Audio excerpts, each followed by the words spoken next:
Hi everyone, welcome to our virtual KubeCon talk, Look Ma No Pause. I'm Mrunal Patel, I'm a CRI-O and Runc maintainer and I work for Red Hat. Hello, everyone.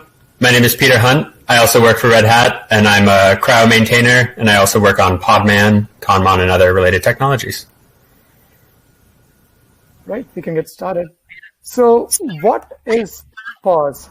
So if you ever run Docker PS on a Kubernetes node, you must have seen a mysterious container running with a pause image for each one of your pods. So if you take a look at the example on the slide, I'm running two pods, the DNS pod and the dashboard pod, and there are two pause container, one for each of them. So today in this talk, we're going to cover what the pause container is, what is its purpose, the history, and finally how we can get rid of it to make our Kubernetes pod slimmer.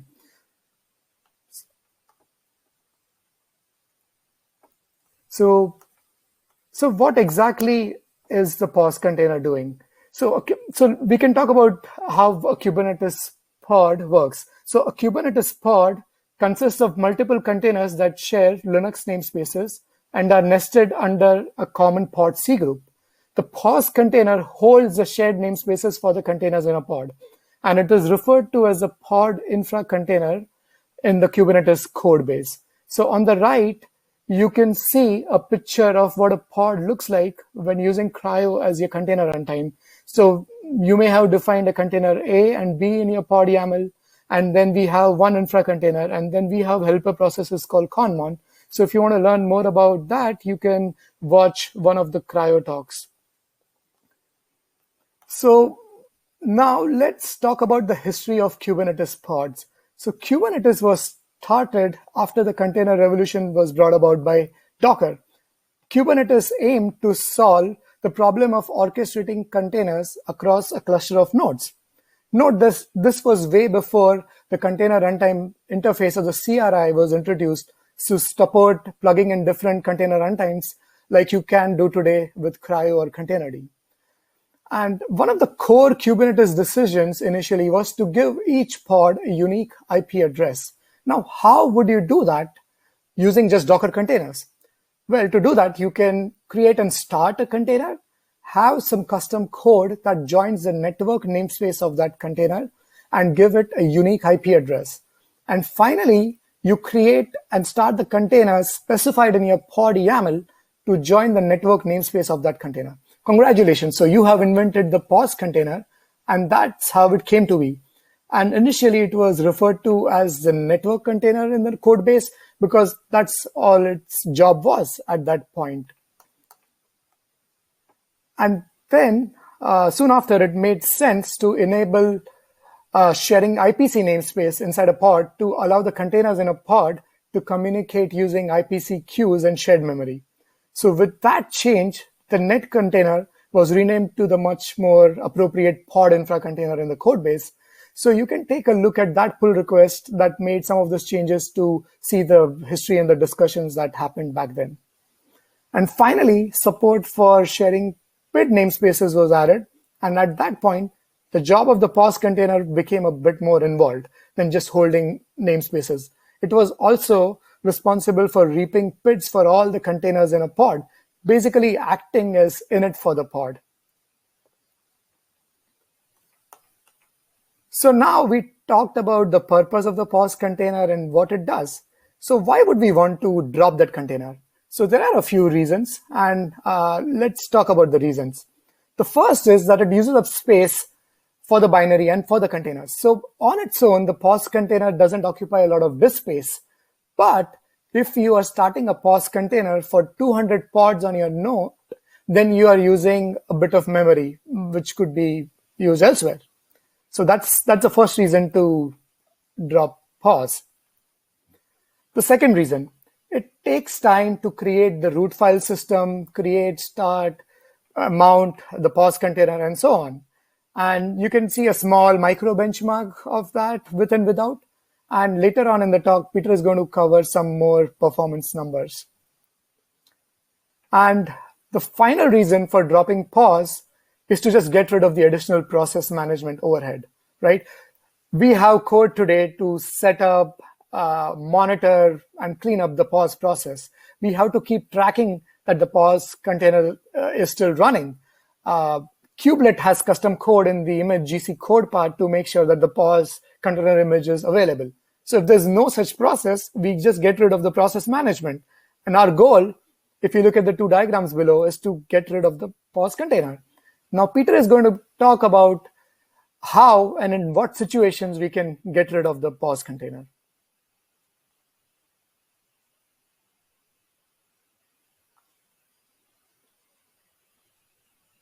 We can't hear you, Peter.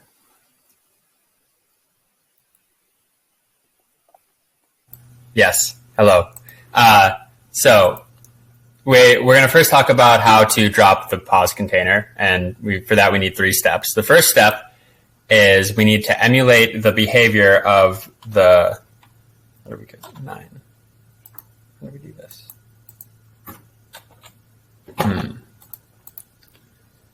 Oh, next. Okay, sorry about that. So first we need to emulate what the runtime does when creating a pause container. We need to create a new namespace for the pod. So luckily, Linux supports bind mounting namespaces. So here in this diagram below, we have a little example. So unshare in Linux is create me a new namespace and put my process inside of it. So unshare, here we're going to create a net namespace. And then the next step is to bind mount that our new next namespace, proc self nsnet, to a specified location, var1 net1. Underneath that, we have another process, and that process is unsharing or joining, in this case, a specified net namespace here, var run net1. So now both of these windows are in the same net namespace. The second, which was kind of discovered a little bit later, is applying CICS Cuddles. So CICS Cuddles in Kubernetes are at a pod level, and typically you pass the CICS Cuddles to the creation of the pause container, and then the runtime configures them on behalf of the pod. But here we don't have a runtime, so we need to do it ourselves. So the time you do it is after you've unshared your pod, you need to write a file within that within the unshared hierarchy for CIS, and then once you write to the file, then for that namespace, that sysctl is configured. Some sysctl examples are IP forward and message mask. There's like 12,000. There's tons of them. The third step is you need to make the pod containers use it. So luckily, runc allows you to configure the namespaces inside of a config JSON. So here we have the 2 examples. On the left, we have the old way of doing it, where we have the proc PID entries for each of the types of namespaces that we're sharing on the pod level. These pod level namespaces were created on behalf of the by the runtime when the pause container was created, and now we're using the PID of the pause container to reference those namespaces in CRI-O. The new way of doing it is referring to the file that was bind mounted. So on the right, we have these different paths that are the bind mounted locations of the newly created namespaces. So we need someone to do this. And so we created this binary, which is called pin-ns. It's not pronounced pins, so I've capitalized it, but it's pin-ns. So that it currently exists in the CRI-O tree, and it was inspired by IP net and ns commands to create new network namespaces, but also a little bit the inspiration came from the Golang variant, which was written for container networking NS package.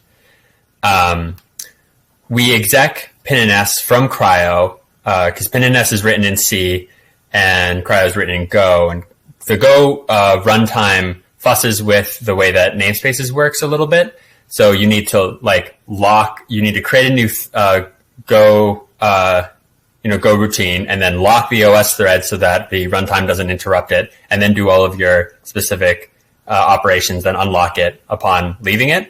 Whereas C, you just call unshare and call mount. It's much more direct. So we decided it would be easier and more convenient to do in C. So we exec from CRI-O, and then so pinns unshares its own namespace to create a new one, bind mounts it into a specific location, then returns. CRI-O after unsharing, it configures the CICS Cuddles, and then it returns. CRI-O takes those newly mounted namespaces and hands them to the new container, and boom, we did it. Pause dropped. Problem solved. For pretty much every case. However, we still have the last case, the faded PID namespace. So when you create a new PID namespace, you're given PID1 within that PID namespace. And PID1 has a couple of special responsibilities. It's responsible for reaping all of the children within that PID namespace from the kernel's process table. So for this case, the pod level PID namespace, we need to keep some process to do the reaping. Otherwise, all of the containers and all of the child processes within that PID namespace will leak, or they're called zombie processes, and we need some sort of zombie antidote there.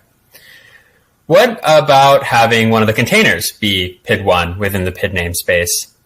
Say we have two containers in our pod, an Nginx container and some sidecar container. Why not have the Nginx container just do the reaping and everything? Well, number one, we'd have to ensure ordering. The PID namespace, we'd have to make sure that the PID1 within the PID namespace exits after everything else to actually be able to do the reaping of all of its children, or else its children will become zombified. Also, we're not totally positive that every container has reaping capability, so you actually have to, specify. There's some code that you need to call to actually wait for all of your children to exit, and that reaps them from the process table. So, Joe Schmo container may not have the reaping capabilities. And ultimately, the pods container already does all of this. We already make sure that the pods container is the first one to enter the pod and the last one to leave. So it has PID1 and it reaps all of the children processes within the container. And it has reaping capabilities already. It has since PID namespaces were introduced. So unfortunately, we can't drop the pods container for this one case, the PID namespace case. But luckily, most containers have a private PID namespace, which means they create a new one for each new container, as the private PID namespace is the default. So it's only when a user specifically specifies, hey, I need a pod level namespace, can we not drop the pods container. So let's talk a little bit about CRI-O's journey from the original way to the new world of dropping the pods container. So we started out configuring pods with namespaces via the proc entry for the PID of the pods container, as we saw in the diagram showing the two different namespace configurations for the new container config JSON. That was represented the option with the pods container, which was the original option. Then to add support for Kata containers, we added an option manage network NS lifecycle, which pre-configured the network namespaces and did a similar thing to what pinns does, but only for the network namespace. That was introduced by the time CRI-O had its initial release, and that allowed Kata VMs to work. So now you can run a CRI-O sandbox inside of a Kata VM. Later, we added the option manage NS lifecycle to be able to configure most other namespaces. So the manage NS, so we had a security vulnerability about a little bit less than a year ago now that was discovered where containers would try to join a proc entry that was stale. So CRI-O had some stale state in it, and this happened through some weird interactions with the killer. And then the container could join a namespace that was not related to its pods container. So to mitigate this, we have created manage NS lifecycle to pin all of the other namespaces, and that was introduced in CRI-O 1.17. The security vulnerability was also mitigated in a couple of other ways. So you don't need to set manage NS lifecycle to be mitigated, but it is the final nail in the coffin to defeat that vulnerability. And finally, For performance, we use the infrastructure already created for managed NS lifecycle, mainly pin and S. And then we reconfigured some things in CRI-O to drop the infra, and we're pushing for that to make it in for CRI-O 119, which releases with Cube 119. So let's look at a roadmap. So as mentioned, we're targeting experimental support for dropping the pos container in CRI-O 119. And after that, we're also going to investigate using PinNS in Podman. Right now, Podman, for Podman pods, it also has an infra container to hold the namespaces for the pod. So we're going to investigate using PinNS for that case as well as for rootless Podman. There's a user namespace that every container is put into, and we're going to look at maybe having PinNS configure that as well. Finally, we're planning on having pin namespaces and drop pods be the default. So pin namespaces we're shooting for the default to be in 119, and then eventually cycle out the proc entry version of a pod in a couple of releases. And then a couple of releases after that, we'll hopefully drop the pos container in nearly all situations unless absolutely needed. So now let's go to a demo.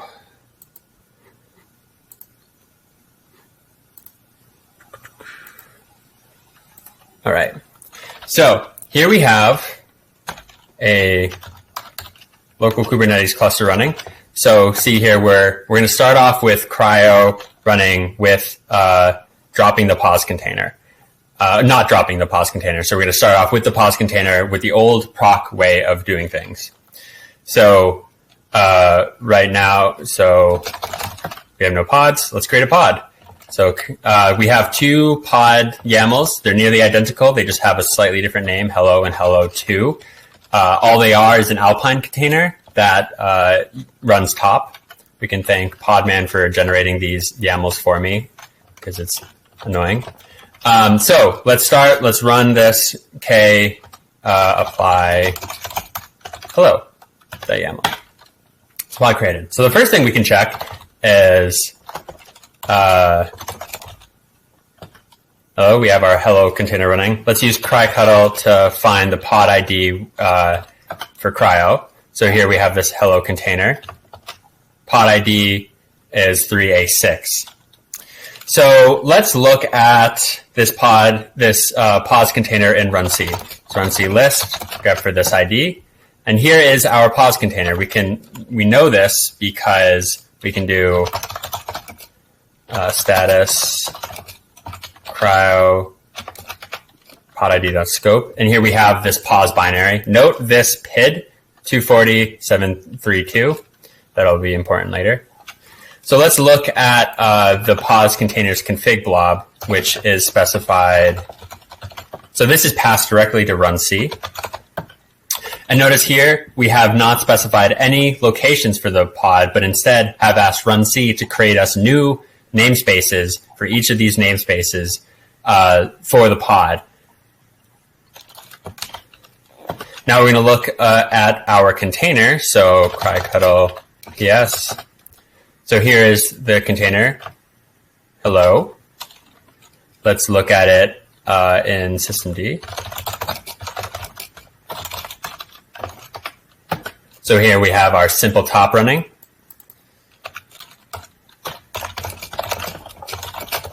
Looking at it, our config blob. Notice here, if we remember our PID value, we have the proc, PID, and SNet. So this is the net namespace that runc created for the pod that CRI-O then took from the pos, with respect to the pos container's PID and passed it down to runc to create in creating a container, use that network namespace. Same with IPC and UTS. So let's try a different way. Let's do it with managing NS lifecycle and dropping the infra container. And so we're going to create our new pod, new and improved hello2.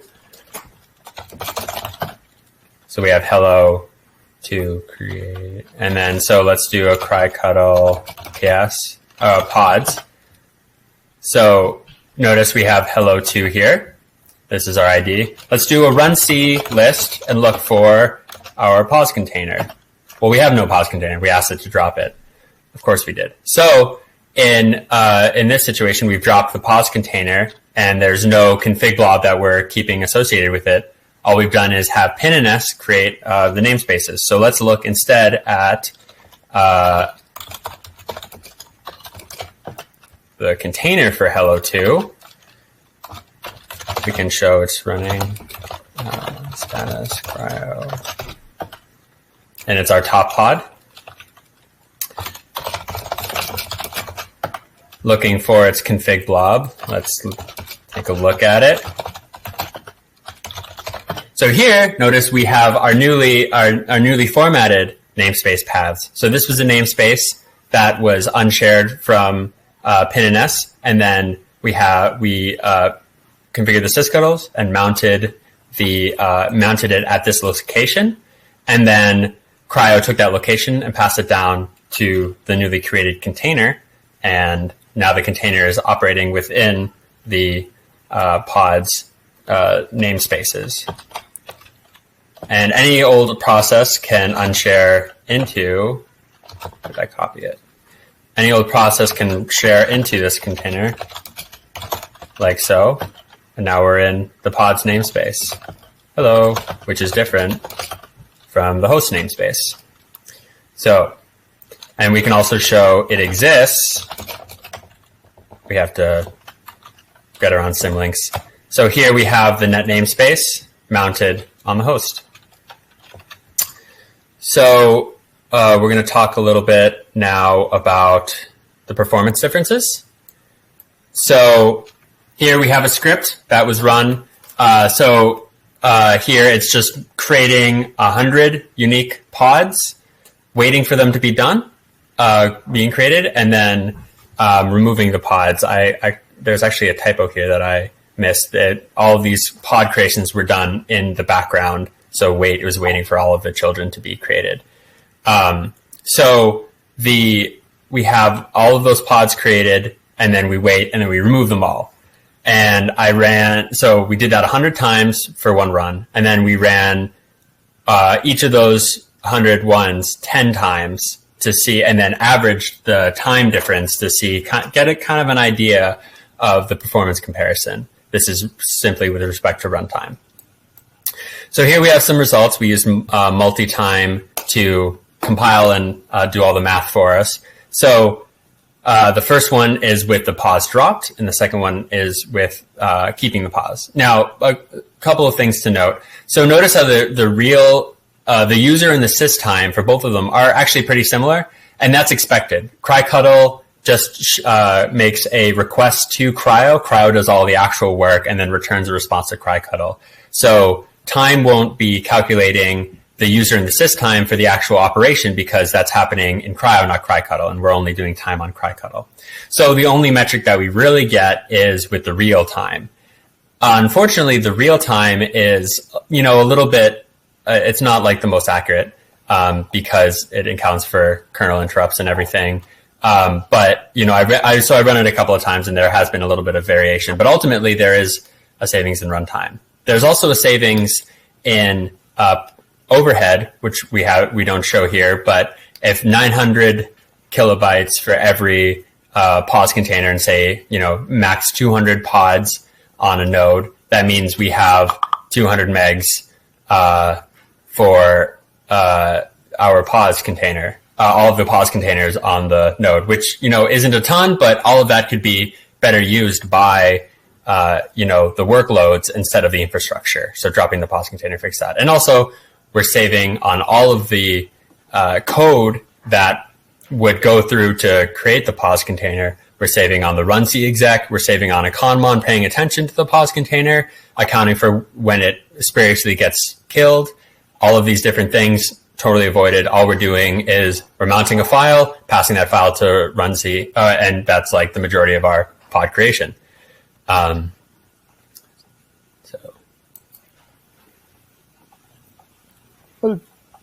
Thanks everyone Thanks for everyone tuning for into tuning our into virtual our session. virtual. Yeah. We'll be If around you for have any questions when it is actually. Yeah, and also if you have questions but are not watching live, then you can always reach out to us in the CRI-O channel in the Kubernetes Slack or with an issue on GitHub, and we'll be happy to help. Thank you.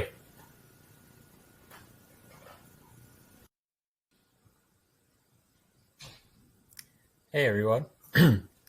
Sorry about the demo issues. We'll follow up on the KubeCon Runtimes channel with an Ask Minima once we create it. So it'll be in a little bit, but yeah.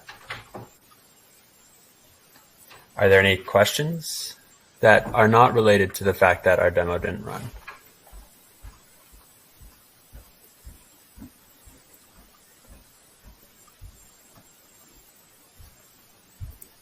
There's one question on the Kubernetes Slack that why don't we use IPNetNS? So the response is like IPNetNS only handles a network namespace.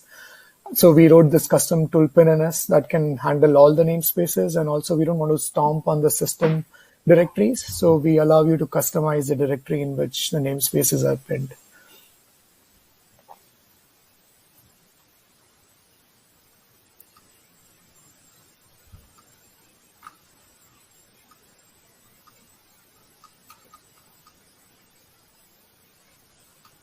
And on the topic of the demo, so we've been told that it will be fixed in the on-demand version of the talk. So maybe that'll work out. Yeah, I'm not sure if we'll get the on-demander. I'm not sure how it'll work for that, but yeah, we'll post it and try to get that demo out to you guys. Sorry about that. See y'all.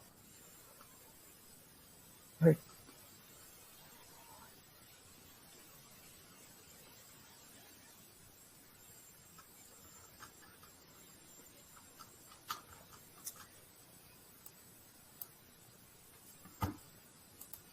Okay, there aren't any more questions. Well, thanks for tuning into the talk, folks. Yeah, thanks everyone.